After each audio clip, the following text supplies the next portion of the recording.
Welcome once again to the video class. Today I am going to teach the second chapter of accountancy class 12. It is the chapter accounting for partnership firm fundamental. Before starting the numerical parts of this chapter, we should know the some theory or concepts. After that, it's easy to understand the numerical parts of this chapter or accounting treatment of this chapter.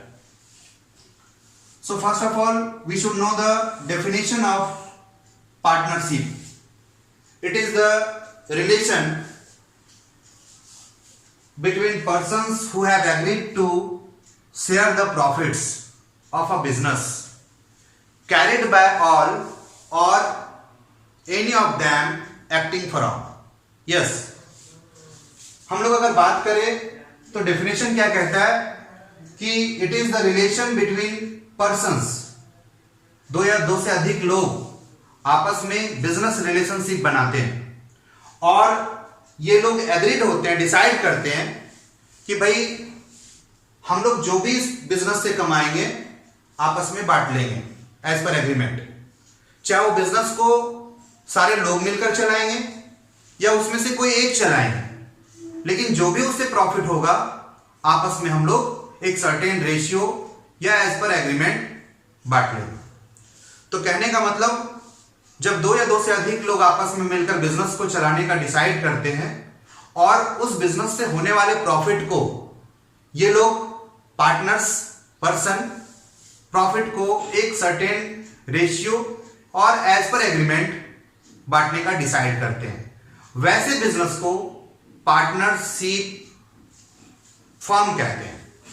Means जो persons के बीच agreement होता है और उसके आधार पर हम लोग business जो चलाते हैं, that is called that relations, business relations is called the partnership.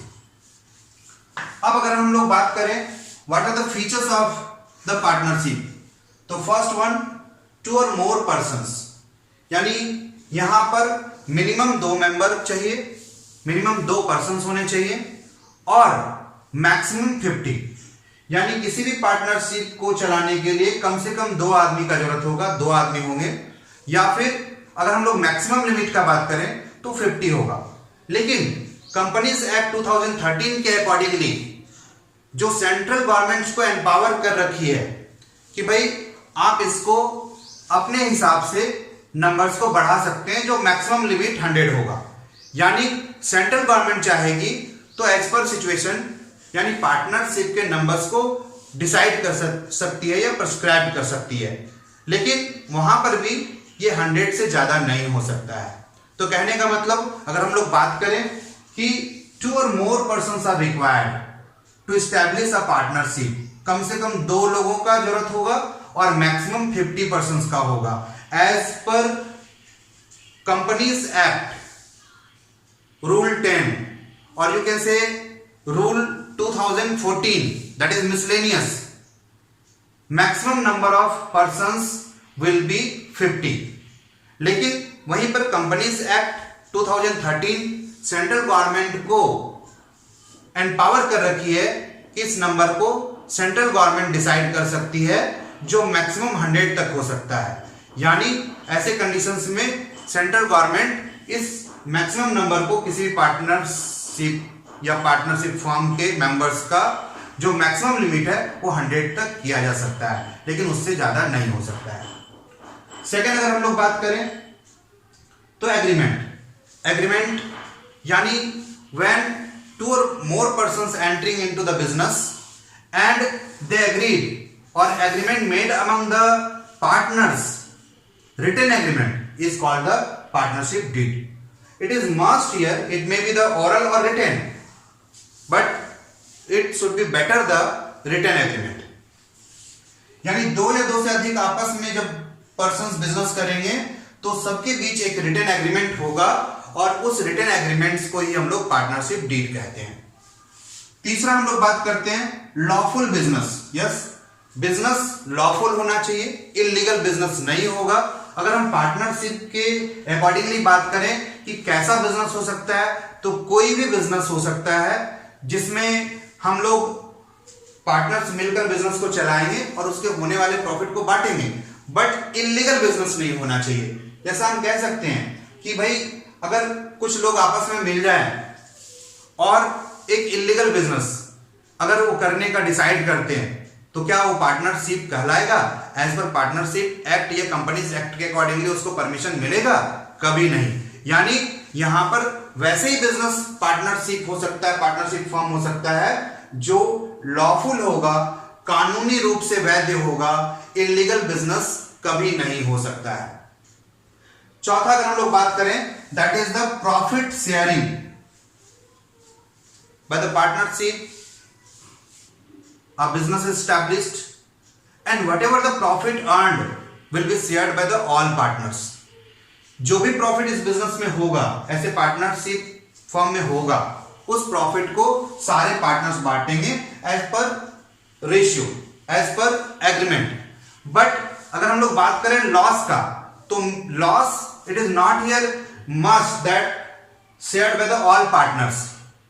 Sometimes some partners not bear the loss, only they will share the profit. Means what? Here suppose minor partner, it is the right of minor partner, he will get the only profit, not out of the loss. Means वहां पर वैसे minor partner को सिर्फ profit में से ही share दिया जाएगा, loss में उसको शेयर नहीं दिया जाएगा। ये माइनर पार्टनर का राइट है, जिसका 18 ईयर से कम एज है। वैसे पार्टनर्स को ये राइट है कि सिर्फ वो प्रॉफिट में से शेयर लेगा, लॉस में शेयर नहीं दिया जाएगा। तो अगर हम लोग प्रॉफिट का बात करें, प्रॉफिट शेयरिंग का बात करें, तो जो भी प्रॉफिट बिजनेस के अंदर होगा वो सारे पार्टनर्स बांटेंगे। बट ये जरूरी नहीं है कि लॉस को भी सारे पार्टनर्स बांटेंगे। जैसे अगर माइनर पार्टनर है तो माइनर पार्टनर को लॉस में शेयर नहीं मिलेगा, यानी लॉस में से उसको शेयर बियर नहीं करना पड़ेगा। Next is the fifth, business can be carried on by all or any of the partners acting for all. Yes, चाहे बिजनेस को सब मिलकर चलाए या फिर कोई एक पार्टनर बिजनेस को चलाता हो। यहां पर अगर हम लोग बात करें, it is the persons are or partners are the agent as well as the principal। यानी यहां जो पार्टनर्स है वो एज ए एजेंट काम करता है। एजेंट कैसे काम करता है? यानी अगर कोई पार्टनर कुछ किसी दूसरे से कांटेक्ट करता है, एक्ट करता है, डिसाइड करता है, तो ये सारे डिसीजंस या एक्ट को अदर्स पार्टनर को भी मानना पड़ेगा, क्योंकि partners as a agent work कर रहा है, सबके लिए काम कर रहा है। तो जो भी पार्टनर्स डिसीजन लेगा, एक्ट करेगा, कोई कांटेक्ट करेगा अदर थर्ड पार्टी से, तो सारे पार्टनर्स को मानना पड़ेगा। ठीक इसी तरह एज ए प्रिंसिपल अगर हम लोग बात करें, यानी कोई भी पार्टनर है, the partner is bound by the act of the other partners. यानी कोई एक पार्टनर है, उसने कोई एक्ट नहीं किया, कोई डिसीजन नहीं लिया, बट जो दूसरे पार्टनर्स डिसीजन लेंगे या कोई एक्ट करेंगे, कोई कांटेक्ट करेंगे अदर से, थर्ड पार्टी से, तो ऐसे कंडीशंस में उस पार्टनर को भी मानना पड़ेगा। यानी partners as an agent and as well as the partners as a principal. There are 5 features here, it is very clear. Now partnership deed, अगर हम लोग पार्टनरशिप डीड का बात करें, तो जैसे पहले ही बता दिए, it is written agreement among the all partners is known as the partnership deed. जब भी पार्टनर्स हम लोग बात करते हैं पार्टनरशिप कैसा होगा, तो एग्रीमेंट रिटन भी हो सकता है, ऑरल भी हो सकता है। लेकिन जब रिटन एग्रीमेंट होगा तो एक पर्टिकुलर स्टैम्प पेपर पर होगा जो कोर्ट प्रोवाइड करती है, और उस स्टैम्प पेपर पर सारे पार्टनर्स एग्रीड होंगे और साइन करेंगे कि भाई जो भी कंटेंट्स इसके अंदर है, जो भी क्लॉजेस है, वो सारे हम लोग पार्टनर्स मानेंगे। वैसे डॉक्यूमेंट्स को, यानी ये रिटन एग्रीमेंट हो गया, और ये रिटन एग्रीमेंट को ही हम लोग पार्टनरशिप डीड कहते हैं। इसके अंदर क्या क्या क्लॉजेस हो सकते हैं? तो देयर आर 20 क्लॉजेस हैं, यानी 20 क्लॉजेस हैं। जैसे क्या क्या है, तो इसके अंदर पहला अगर हम लोग बात करें तो name and the address of partners होगा। दूसरा अगर हम लोग बात करें तो name and the address of the firm होगा। इसी तरह भी और अदर्स जितने भी क्लॉजेस हैं इसके अंदर लिखा हुआ रहेगा, जैसे contribution of capital, interest on capital, about the drawings, interest of drawings, ये सारे बात इसके अंदर लिखे हुए रहेंगे और सारे पार्टनर्स इस पर साइन करेंगे, जिससे कि ये जो एग्रीमेंट है जो पार्टनर्स के बीच हुआ है ये सारे पार्टनर्स को मानना पड़ेगा। They will be bounded, that is the partnership deed. That agreement, written agreement is called the partnership deed.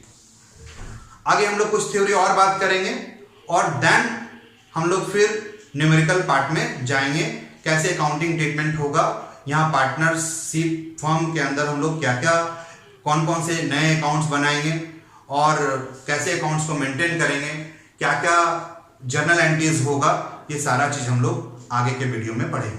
Thank you.